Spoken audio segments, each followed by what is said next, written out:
Ce jeudi 26 octobre, Nagui était l'invité de Yann Barthès dans Quotidien.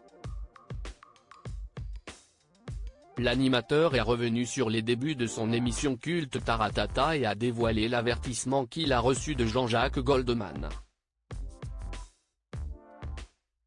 Un générique qui aurait pu être bien différent. Nagui est un animateur phare de la télévision française qui est à la tête de plusieurs émissions musicales. S'il est toujours le présentateur de N'oubliez pas les paroles sur France 2, dans laquelle des candidats doivent retrouver les paroles manquantes d'une chanson, il est aussi le présentateur de la bande originale sur France Inter. Dans ce programme, il mélange chronique, musique et humour avec ses invités.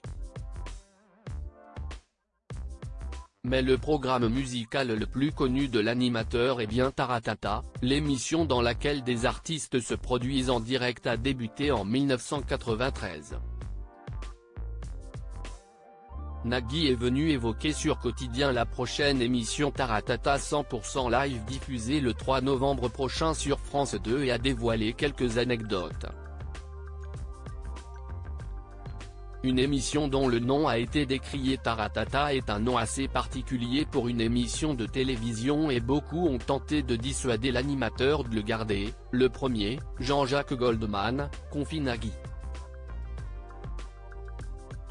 Le mari de Mélanie Page révèle que l'artiste français ne voulait pas composer la chanson du générique de l'émission à cause de son nom.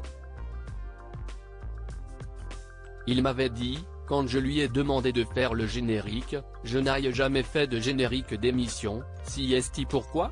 Je lui dis, une émission de musique que je vais appeler Taratata, il me dit, alors, encore moins si ça s'appelle Taratata, raconte l'animateur.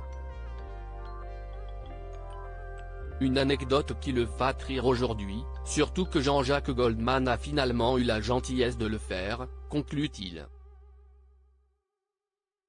Une remarque que le principal intéressé doit cependant regretter vu le succès qu'ont connu l'émission et son générique devenu culte. Taratata, une émission dans laquelle tout peut arriver. Nagui a animé Taratata pendant de nombreuses années et il a rencontré des personnalités plus ou moins faciles à vivre.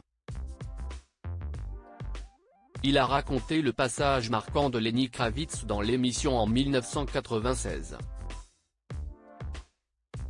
Le chanteur avait détruit l'entièreté de sa loge. La loge, le lavabo, les chiottes, il a tout cassé. Il a joué, il a chanté, il a fait l'interview, il arrive dans sa loge, il détruit tout. Il avait trouvé le son mauvais et c'était ses techniciens qui lui faisaient ses retours et il était fou de rage donc il avait tout détruit et surtout il dit, je ne veux pas que ça passe, se souvient Nagui. Un souvenir marquant qui montre à quel point Taratata est vite devenu culte.